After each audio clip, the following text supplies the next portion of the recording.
Peter King gave the national perspective. He says he's not surprised the 49ers won, but he's very surprised how they won. Running for 188 yards against the Steeler defense, holding the ball for 37 plus minutes, playing mistake-free football in the passing game, sacking Kenny Pickett 5 times, picking him off twice. Well, isn't that how the 49ers always win? When they're Yeah, on, I mean, they do. I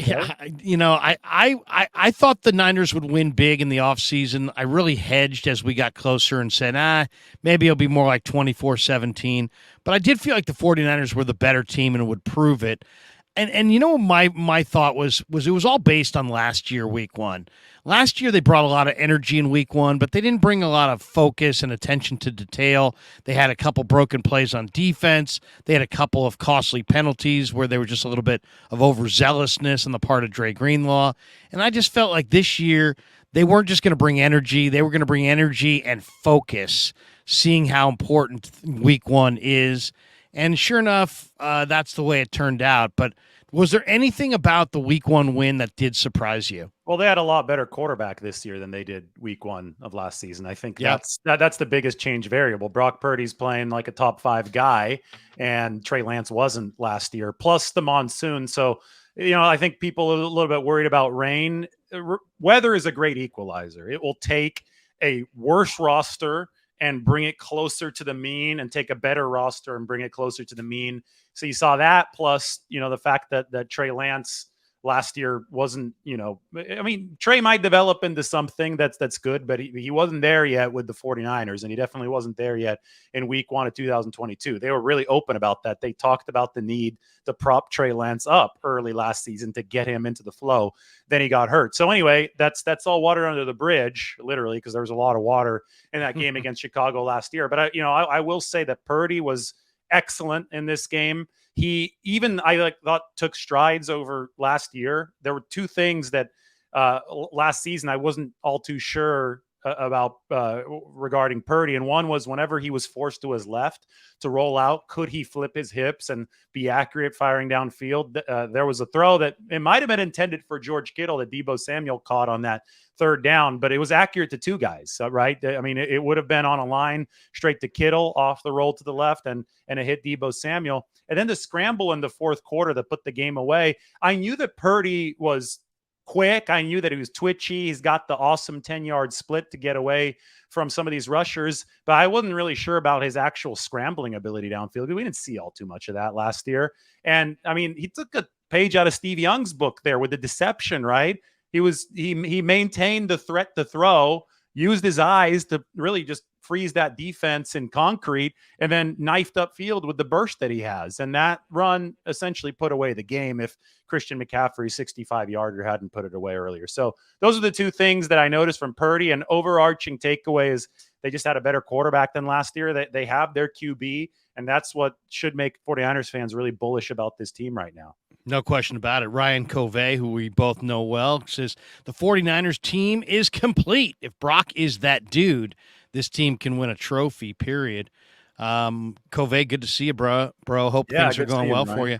I agree with you wholeheartedly. Let's jump back to the number one concern now. I mean, it was a one-sided victory. They beat up the Steelers. It was 30-7. They got off to a good start. There really were not a lot of negatives, but 3 that come to mind. 49ers did have 11 penalties.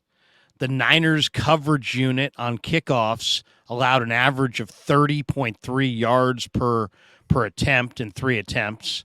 And the Niner offensive line gave up 3 sacks, 7 hits on the quarterback, 15 pressures of Brock Purdy. T.J. Watt had a nice day against Colton McKivitz, and Spencer Burford had the lowest PFF grade of the 5 linemen. What is the primary concern? Are all of those real concerns? Are some of them situational? What's your primary concern coming out of week 1? Well, I mean, we always expect the penalties early in the season. They're happening all around the league. The preseason is, just not treated seriously enough for good reason now because of all the injuries. So it takes teams a couple weeks, I think, to really clean up the football and play flag-free football. But I'm not worried about that if I'm somebody on the 49ers coaching staff. I think that takes care of itself if you just stay disciplined and continue working in practice. But I mean, the right side of the offensive line, especially in pass protection, because I have to delineate here. I thought that hat on a hat run blocking for the 49ers was in midseason form in this game. And especially if you go back to the McCaffrey long Oh touchdown yeah, run. I we'll mean, get into that. That yeah, I was mean, I got into that, and my entire article after the I saw game that. Dave was did all on one play. a great breakdown on the Athletic of that singular play. What, Yep. 3 plays into the third quarter that took a 20-7 halftime game and basically said 27-7 Niners. This one's on ice, Yeah. and it was a beautiful array of downfield blocking by the receivers. Yeah, and but the linemen too from the very start. It was hat on a hat. It was typical Shanahan. It was stuff that we've seen from the 49ers, but later in the season. Yeah, they hadn't started as cohesively. Now, a big reason I think is Brock Purdy, because if you've got that quarterback throwing threat that's executing the system with the timing that needs to be executed, everything kind of falls into place a lot better. It is a team sport. So they're ahead of the schedule that they were on years before. Now, when it's pure drop back stuff, the right side of the offensive line is still an issue. And it's not just Colton McKivitz against TJ Watt. It was Spencer Burford struggling as well. And, those two guys, they have to play off of each other. They're a tandem, really. There are a lot of blocking combinations where one relies on the other. It's a team sport. Again, there's communication. And if both of those guys are struggling, it could get ugly on the right side. Now, to Purdy's credit, he was able to sidestep a lot of pressure. He manipulated the pocket well. There were times when a free rusher would come in, and it looked almost like he was baiting that free rusher, and he would sprint out. So Brock Purdy's good under pressure. We knew that from the very time that he took over against the Dolphins last year when they tried to blitz the hell out of him. But at a certain point, you just can't have your right tackle and your right guard being consistently beaten. And both McKivitz and Burford gave up 5 pressures apiece.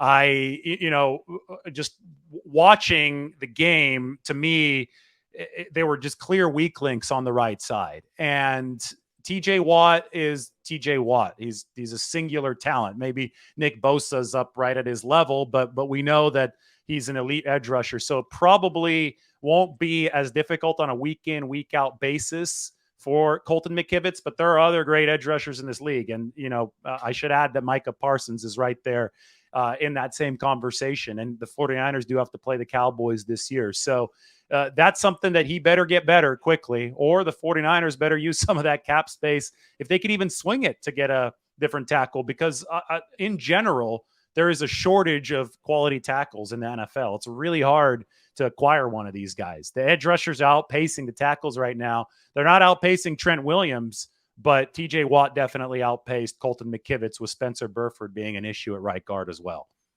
Clarsard49, who's one of our regulars, says Lael Collins just got cut, Krug. I'd say not a bad idea for us to look into.